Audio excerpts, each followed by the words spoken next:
This is the Cameron Journal Podcast. It's a place where we talk about important things. It's a place where we bring a little slice of the news to you. It's a place where we do important things, have important conversations. It's also things that I like to talk about. My name is Cameron Cowan, and this is the Cameron Journal Podcast.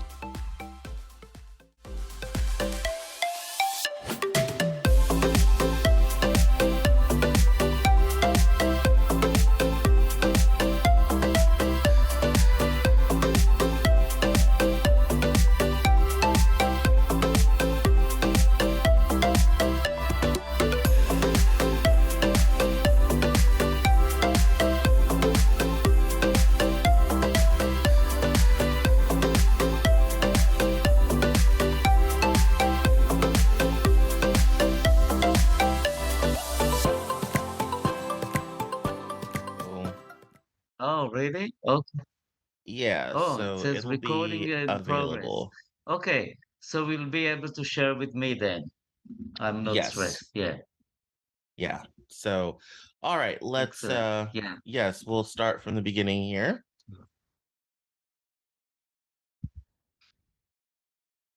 Today on the Cameron Journal podcast, we are welcoming Hagai Avisar. He wrote a book called The Good Husband, and we're going to be talking about one of my favorite topics that's near and dear to my heart, and that is men and our some of the issues and things that we have about families and relationships and children and all this type of thing. He's a psychologist and couples therapist, and so I'm excited to see where this goes. So, welcome to the Cameron Journal podcast. Hi from Melbourne, Australia. Thank you for having me. You're very welcome. So, I'm excited to dig into this. Why don't you start from the beginning? What inspired you to write this book and how did you get started with it? Well, that was quite a long process in the making. I've been collecting notes over the last few years when I started to notice that there is I would say, a social trend in the way couples argue, fight, and the way they resolve their conflicts. And this um, very much you can see the more women are empowered in the family context, which is a good thing in itself. Men feel they are disempowered and losing their voice, losing their position, and the way they approach conflict is often from a place of defeat and powerlessness. And I felt I need to develop a certain tools or program to equip them with more strategies and tools. And gradually, what emerged is a program which I call the Good Husband, which is based on a model of masculinity, which I regard as healthy masculinity. So basically, what inspired me is to see that as men are losing their power, everyone is losing. So it tends to be a kind of a zero-sum game. And in the family, it's really bad when there is a zero-sum game. So it shouldn't be the case that when one is gaining, the other one is losing. So, and I thought men should rise to the challenge and take on the fact that if women gains power, it doesn't mean that you withdraw. It means you need to stay still in your power. Yeah, so let's start with that masculinity piece because that's something I've written about a lot. Um, why don't you tell us about, what does that kind of non-toxic masculinity mean and how do men develop it? You know, the when you say non-toxic masculinity, I feel this is a bit kind of unfair to even use the term on women, untoxic femininity, or so we assume that there is toxicity associated with your gender or your race or whatever. And I think this is it's very demeaning assumption to attribute to any group, and certainly doesn't do justice to men. And I think I would call it that masculinity, like any traits that you would have in your personality, it will have when you take it to the extreme, the way you use it, when it is underactive or overactive, you will make bad use of that. If even if you use humor, if you overuse humor, you will annoy people, But so anything that you overuse, it can be bad.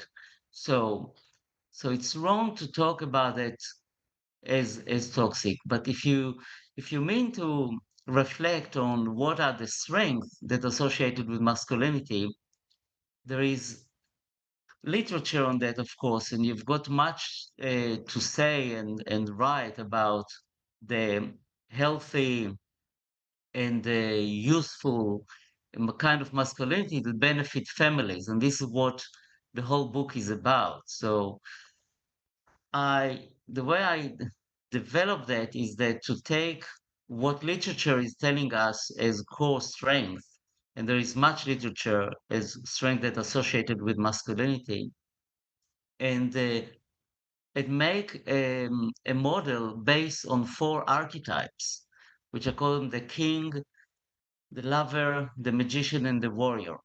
And each of these archetypes, which is a kind of an ancient role that we have applied through the history in different roles as men in society. And through these roles, you express certain strengths. And so I describe for each of the roles what the package that it comes with. So if you want me to go ahead and develop on that further, we can elaborate on that. Yes, no, go ahead. That way people can have something to take with them at the end of this. Okay, so if you think about the model of yourself as a king in the family, the king is bringing, of course, it's associated with some bad reputation, if you want people do with king, like some kind of tyrannical patriarchy and so on. But of course, when I speak about king, I speak about king and the queen, and I take it as a premise that when a child comes to life, you are a king and she is the queen in his life, meaning that you have a certain responsibility to lead and to provide structure and order in the life of children. So the king is in charge of creating order. And you create order once you have a certain vision, a certain mission statement. Think about setting up a company, building a nation, building a family, building a city. Anything that you start as a big project, you have a vision, you have a plan, and then you have the order to implement it. So all big organizations like hospital, airport, police, army, you would not be able to function without a proper order for that. And when we say order, again, people might think order is a kind of a form of control, but order is actually is what enable the clear process of working and operation. So people can tell what everyone is doing, and they come with more trust in the system. Um, So this is the mission of the king. So how you create, what are the strengths that are associated with this to fulfill that creating order? You can think of leadership, of vision, of sense of agency, um, sense of self-discipline, self-regulation, and so this would be the kind of strength that you would have as a king. The other one is the lover is the second one that I discuss in the book, and the lover is, for a start, is what you do is the mission of the lover. I will begin with that is to cultivate connection. I explained because connection is the cement in relationship, and you would like to make sure that connection is constant, is happening in the relationship. If you start to lose connection, fears kick in. So people feel anxious, people feel loss of connection, and then the the, the loss of trust, and it can lead to a lot of troubles in relationship. And as a lover, the man is, of course, is the one who is showing the woman that she's desired, who shows his care, who shows that I'm here for you, and watches her back, and so on. And of course, it's mutual, and we want to understand that when it comes to the way we love each other, we do that mutually. But the unique in a man as the masculine is that, and I hear that from women, is that you desire me. This is what a woman wants from a man, to feel desired.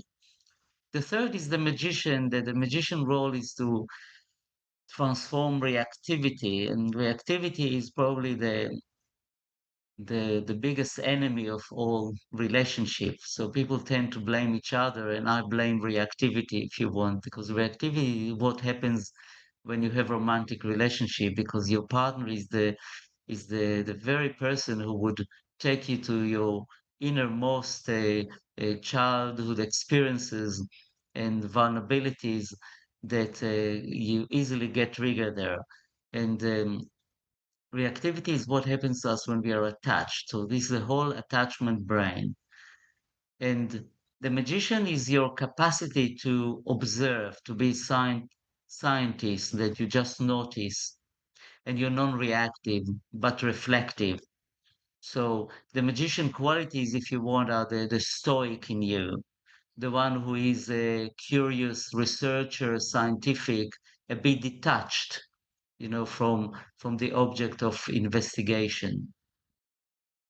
And the fourth one is the warrior, which is probably I would call it the most masculine, typical character, and also the most Certainly problematic what in we the role think of of a man. most of the time. Yes.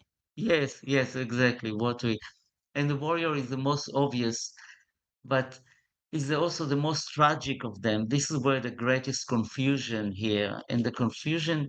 So let's say that the what I say, the mission of the warrior is to command respect, and command respect is when you are um, setting boundaries and taking action, and showing that you are focused on goals, achieve, accomplish, and pretty much that you provide the most, you can say, traditional things that a mother of children wanted from her man through the history, which is to protect her from any enemies and protect her children and make her feel safe in the world, and also provide for the needs of a child.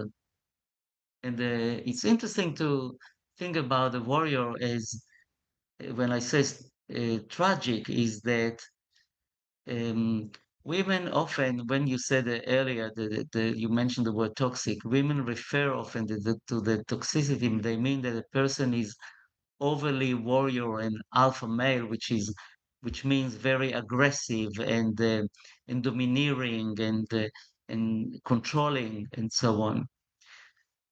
But the tragedy is that women don't want men in general to be like that, but they want their man, their husband, to be very successful so that he can provide well. And in order to be very successful, you need to have these qualities of a warrior, meaning competitive, somewhat aggressive, assertive, dominant, and so on. And the more you are that, the more you're likely to succeed. And the problem, if you're not like that, you may lose respect, even if in the way you are non-assertive, let's say in conflict with her. And if you lose respect, she may develop contempt. And contempt, according to relationship studies, is the strongest predictor of divorce. So here we have a tragedy, meaning that you're not supposed to show the masculine, the warrior in you. But this is the very thing that will command respect and will keep the relationship safe. Well, I think I mean, I don't know how you feel about this, but I think it's something, everything in equal measure, you know. Um, I feel like each of Absolutely. those archetypes are things that maybe you need to be as a man in a relationship and in a family at different moments. You know, if all you have is a hammer, every problem becomes a nail. And so if you only are good at being one, then everything gets blended through that context. Whereas if you apply the right tool for the right situation, you're not going to try to hammer in a screw. So I think that is part of it. I totally agree. You've said two very important things, I believe. Let me just strengthen them. You mentioned the idea of balance, of being measured. And at the beginning, when I described the model, I quote Aristotle, the famous philosopher, who taught us many years ago that, the virtue is the art of the middle way. We don't want to go to the extreme. This is where we lose. So we want to keep balance to make sure that it's measured, as you said.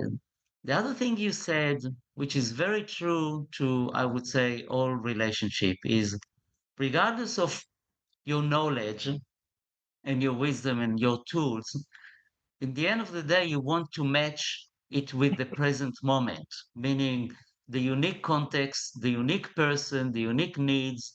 And even if you say a rule, this is what we want to do with a child, this is what you want to do with your woman, you will have to match it with your unique woman, with your unique situation, and so on. So you do need to apply flexibility. So when you take such a model of masculinity and to be wisely used, it means that you need to really be sensitive in the here and now in how you applied it. Nothing that you take from any book, any self-help book, you can't go ahead and apply it in a rigid way, of course. You need to be flexible. Yes, and it's funny too that something that is been a hot topic for a great many years, and I'm starting to get old enough to observe it in many of my friends, is marriages to where the sex has come to a halt.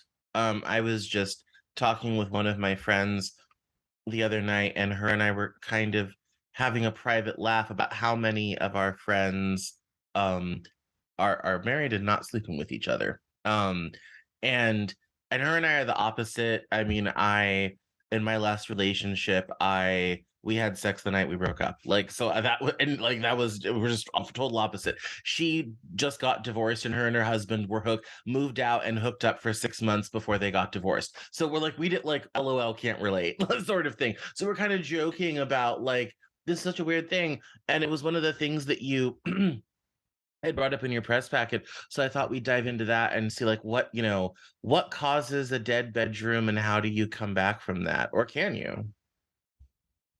Then you ask what caused the dead veteran. I think I missed a word there. What is the Yeah, word? a dead bedroom. What causes a married couple to stop having Oh, sex with dead each bedroom. other? I see. Dead bedroom. Yeah. Yes, yes. Yeah. Well, that's super complex, by the way. It is oh, where do I start? Let me just think how meaning look,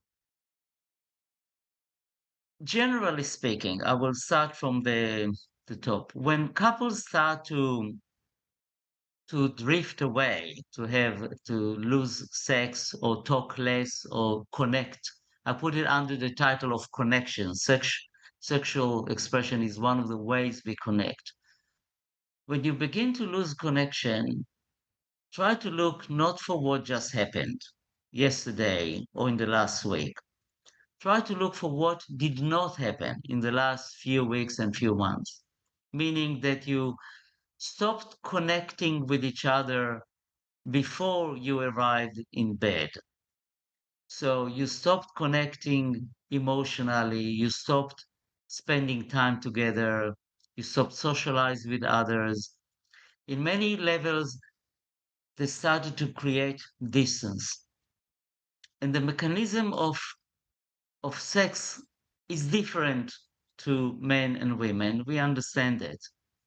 For us, the mechanism often will get us faster to be interested in sex.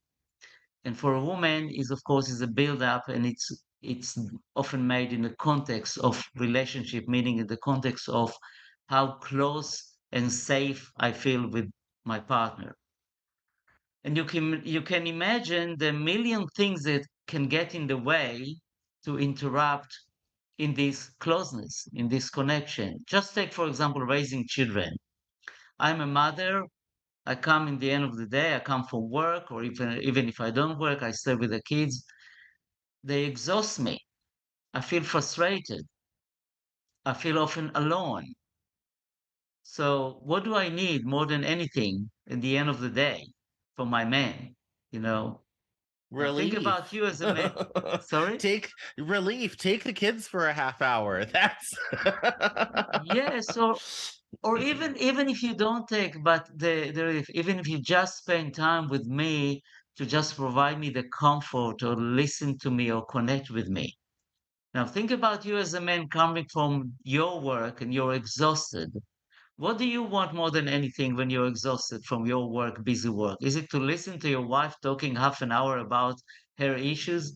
It's very hard. So you can see the clash of needs here. So the yeah. man wants to release sexually because this is how he restore his kind of a boost of energy and replenish his system. And what she needs more than anything is that talk to me, listen to me, touch me, give me affection. So there's a bit of a mismatch often in the needs.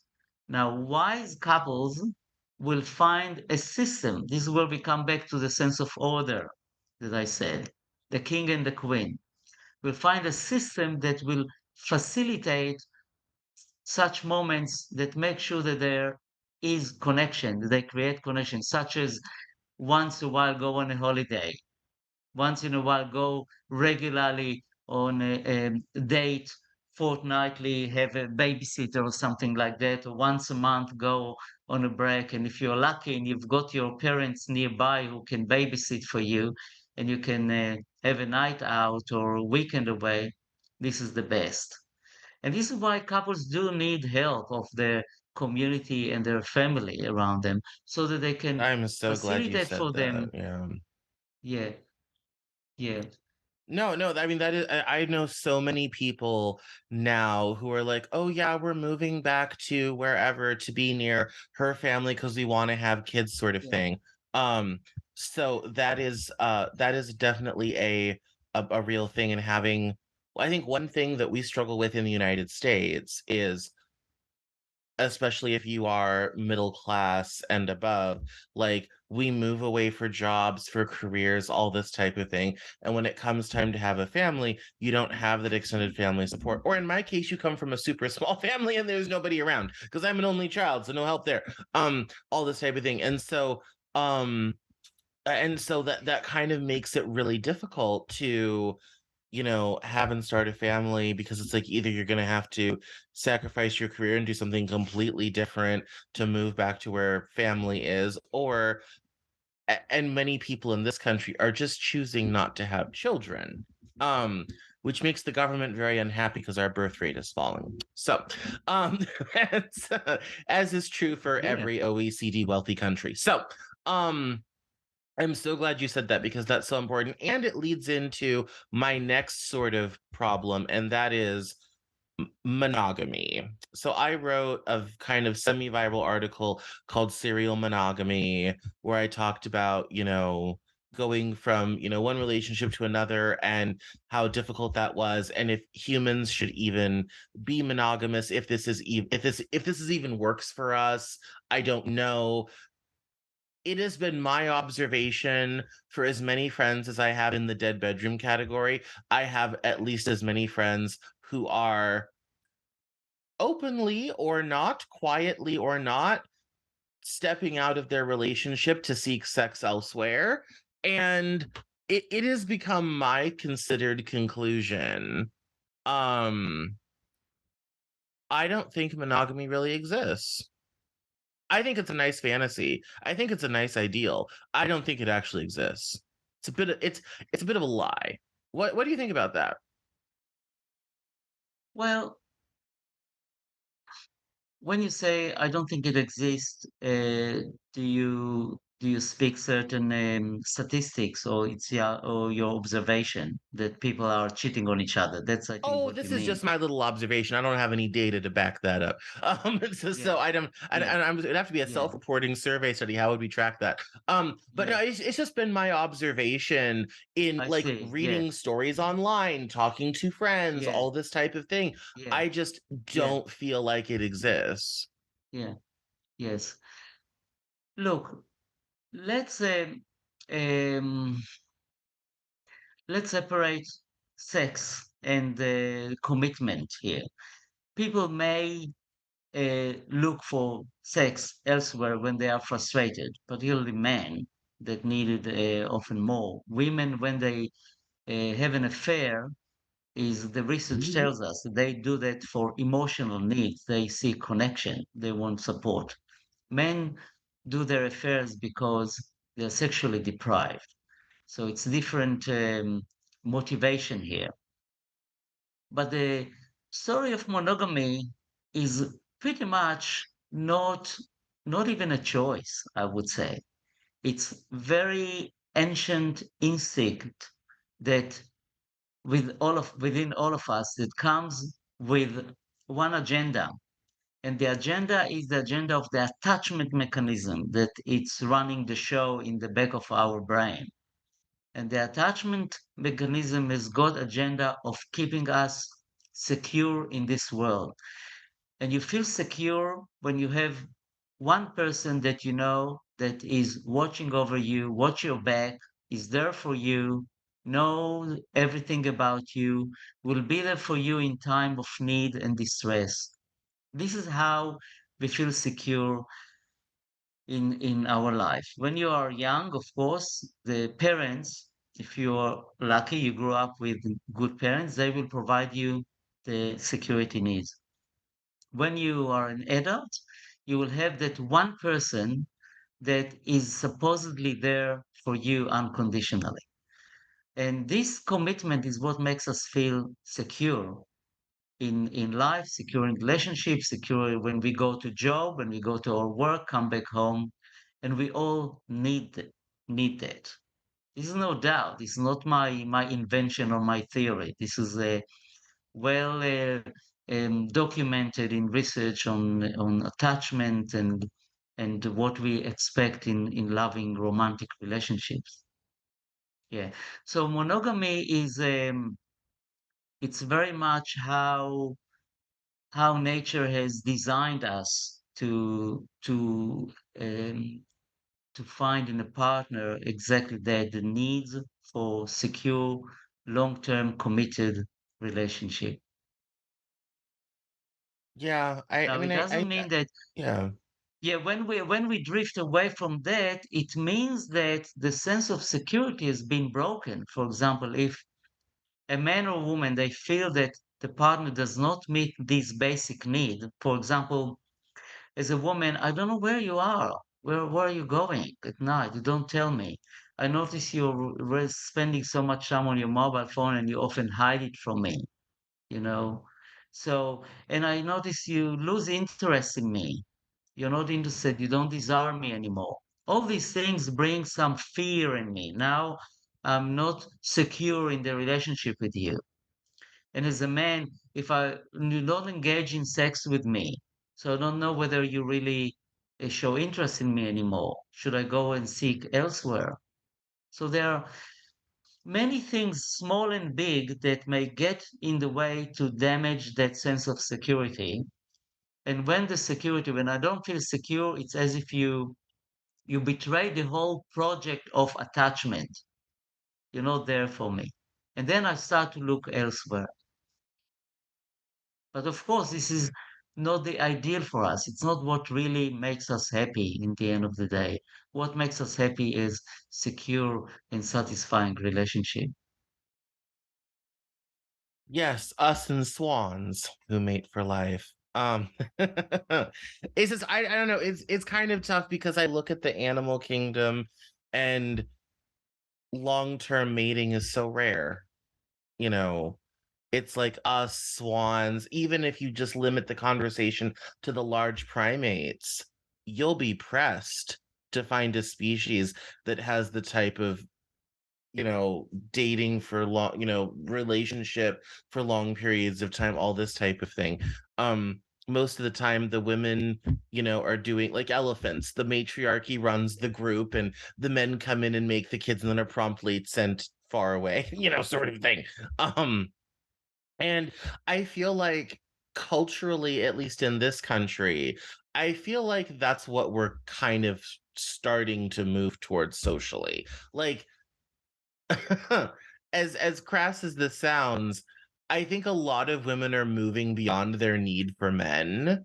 And so as long as they have a way to access, reproductive capacity, which is certainly available, which can happen the old-fashioned natural way, or the scientific way, I feel like there's much, much less compulsion for women to want to be in a relationship with a man in this day and age. And I I I see that in the way people talk about relationships online, the way people are, getting into, their 30s and 40s, still single, all this type of thing. Our rates of single parenthood are the highest of OECD peers, Um and so I just think there's this cultural change of we're becoming like the elephants. The women are doing It's their true. thing, and us guys just kind of on the edge to be kind of like, oh, y'all need some sperm. Okay, well, we're here if you need us, but we're gonna go And like play video games and whatever. what makes you come on say just women and not men as well? That women are interested in just raising babies on their own? What about men? Well, I think I Maybe mean, they don't come to the party. yeah, I think as far as guys go, I think there's two groups. There's obviously the group of, I think, very good looking, high performance guys who can go to a bar and get laid that night, and they have very little incentive to get married or settle down. Why would they? But then there's group B. I count myself as in group B.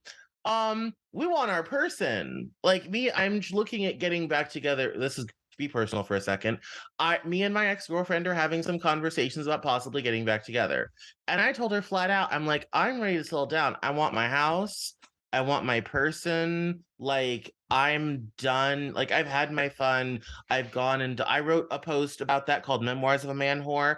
I wrote about like, yeah, like I've been the pussy slayer dude. Like I've had my fun. I'm good. Now I just want you and my house and be done. And let's just like buy a hot tub and hang out together and watch TV. Like I'm 35 in 3 months. I'm done. Sort of thing. And I think there's a lot of guys out there that if they thought they had access to a decent relationship where they could have even a fraction of what their dads had, they would go for it. There's kind of this sort of weird thing that like men are just looking around to kind of fuck anything that moves. There's a lot of us that are like, can we please just have our person and like get a nice TV and Netflix and chill forever sort of thing.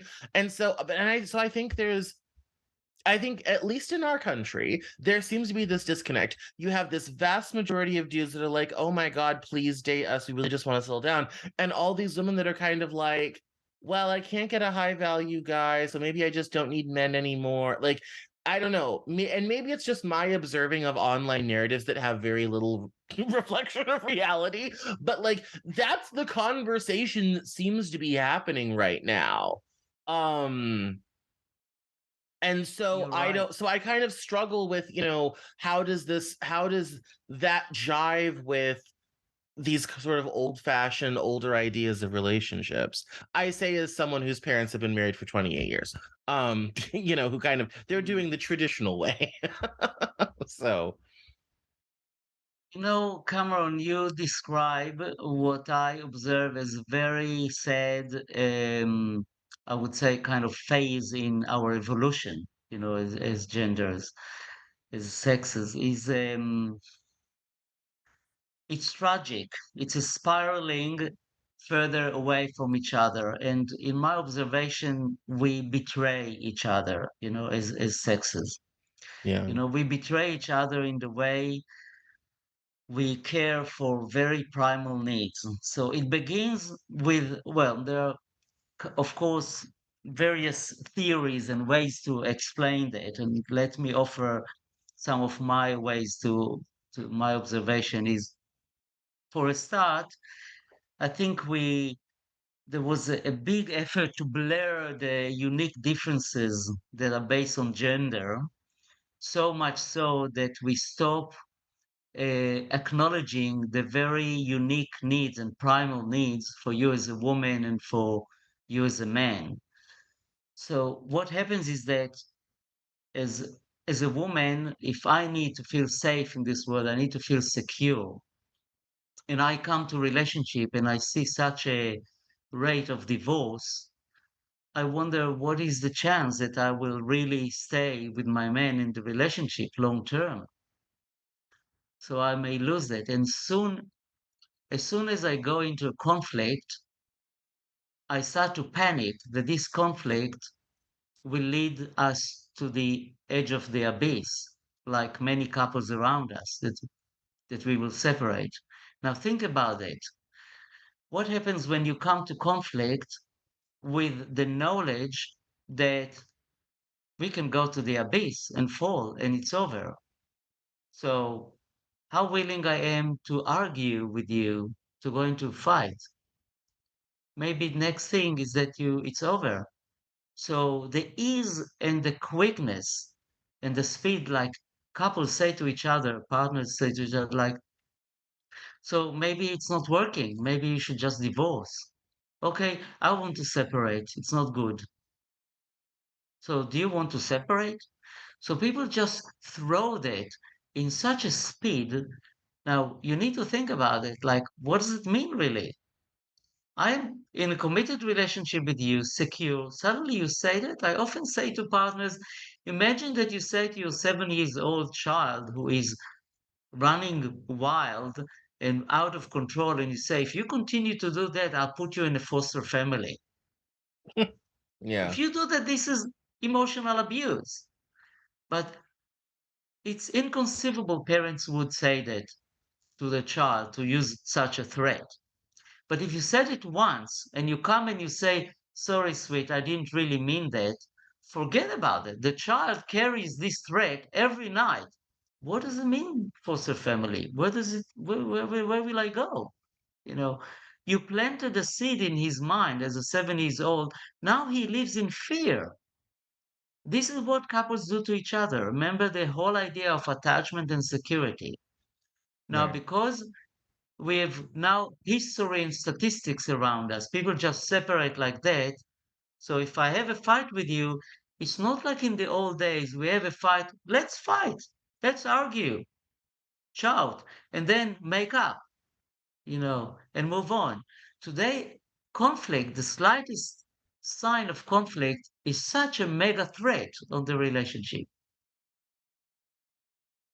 No, I get that. I definitely get that, especially like 2 years ago, right before the pandemic.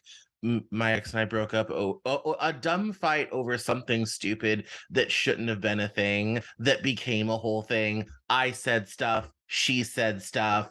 4 days later, I moved out in a huff. Yeah. Like all this type of thing. It was, yes, that definitely. Been there, done that, lived it, get it. That totally understand. Um, yeah, I think that security bonding aspect piece, is a thing. One of, again, my parents are very old fashioned, but like one of the things my mom said, and that my both of my parents are children of divorce, and my mom said when we got married, we always said that wasn't an option. Whatever the problem is, we work it out. That's not a thing. And I think that has served them reasonably well.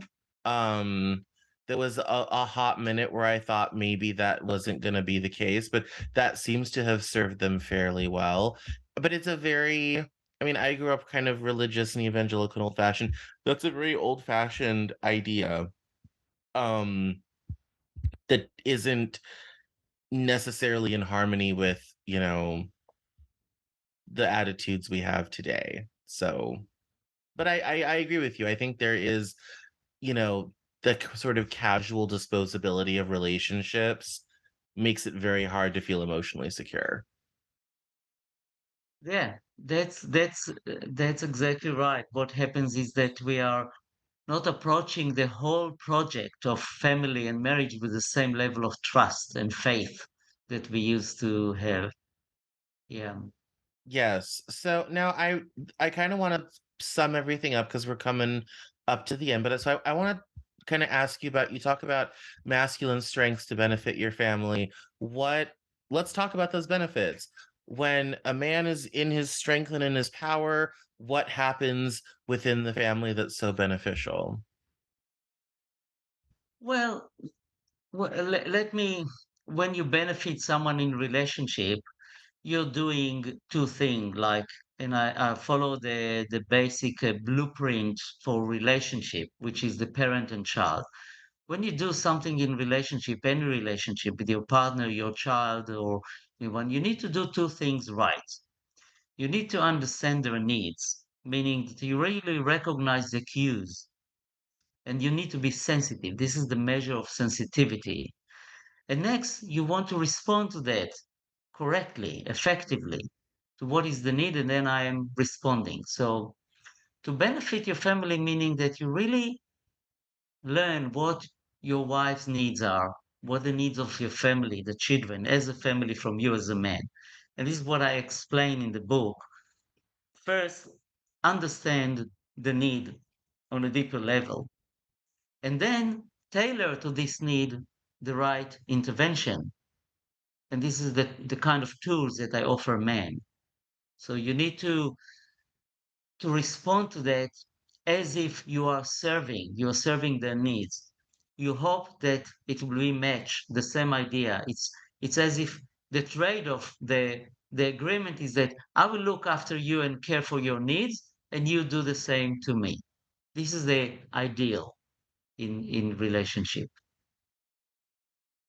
No, I think there's a lot of guys who need that sort of mindset shift. Especially I think there's a lot of people didn't have anything like that modeled for them as children, so they don't know how to do it.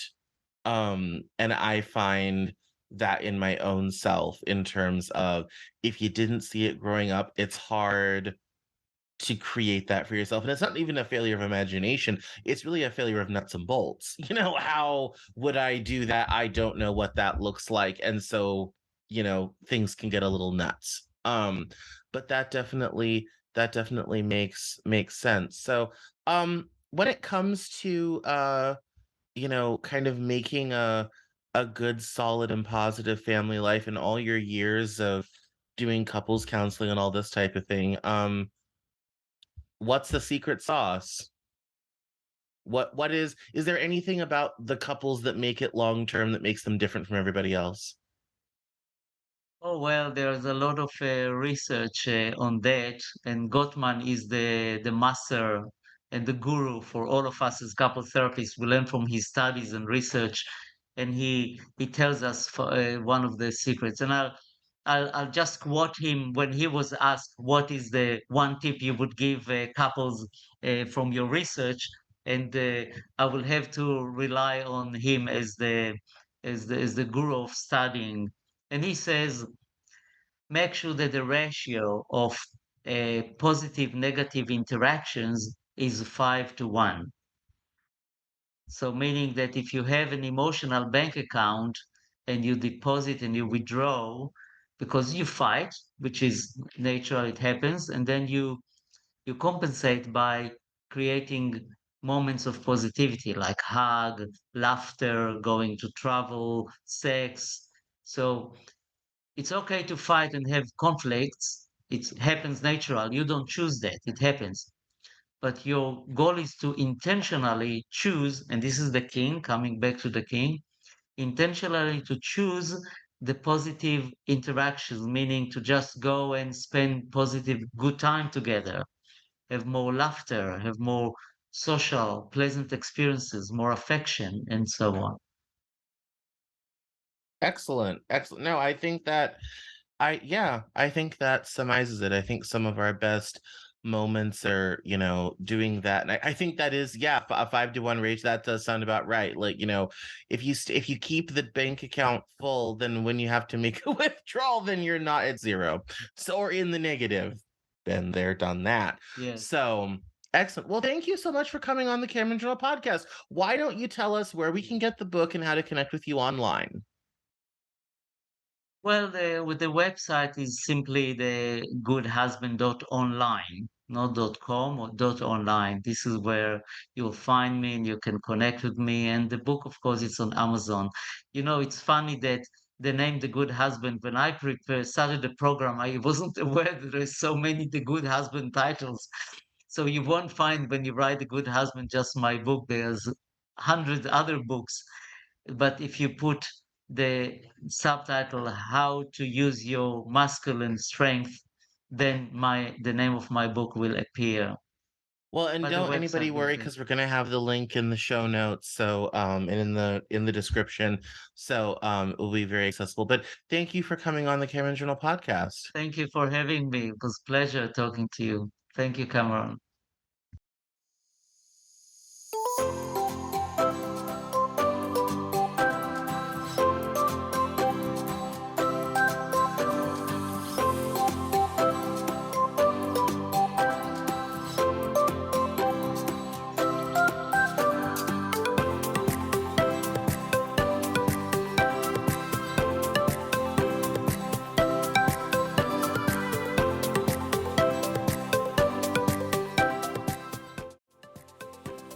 That's all for this episode of the Cameron Journal podcast. Thank you so much for listening. Visit us online at CameronJournal.com. We're on Facebook, Twitter, and Instagram. And I love to talk to my followers and listeners, so please feel free to get us on social media at Cameron Cowan on Twitter. And we'll see you next time on the Cameron Journal podcast.